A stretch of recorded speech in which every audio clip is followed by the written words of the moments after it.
In this video, I'm going to show you how to create RunStats profiles from recommendations that you have received from the Workload Statistics Advisor for the tables that are referenced by a query workload.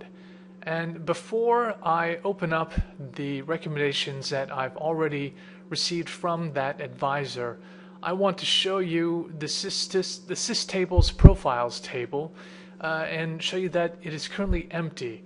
This is the table that the RunStats profiles will be saved to after you create them. So I'm going to right click this table, select data, and return all rows. And as you can see, it's empty. There is nothing in it at all. So I'm going to now open up the user interface for InfoSphere Optim Query Workload Tuner, the workflow assistant, and I'm going to open it up to the review section where I already have a recommendation from the Workload Statistics Advisor for the 7 tables that are referenced in this query workload. I've got a RunStats control statement here. It's at the table space level, and it includes options for all of these tables. So if you want to create RunStats profiles for your tables, that's one RunStats profile per table, then you click this icon here. And even though it says create a RunStats profile, you're really creating one per table. And clicking this button will not actually collect the statistics for these tables according to the RunStats command down below.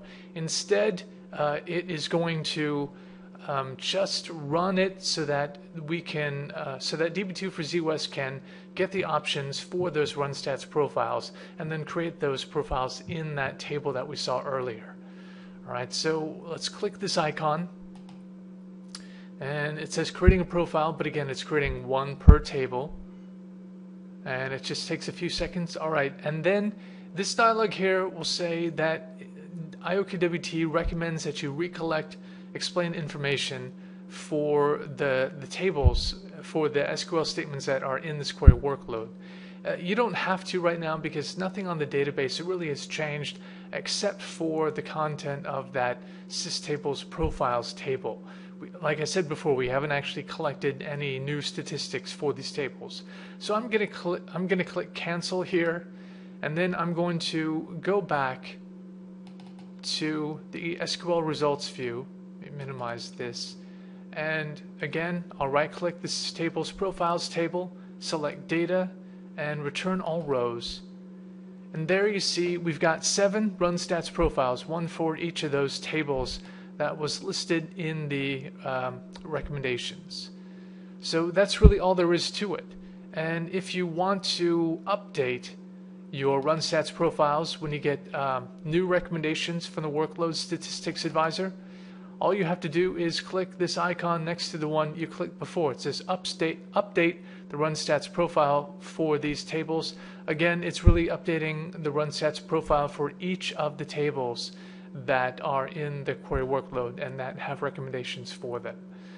All right, that's it. Thank you.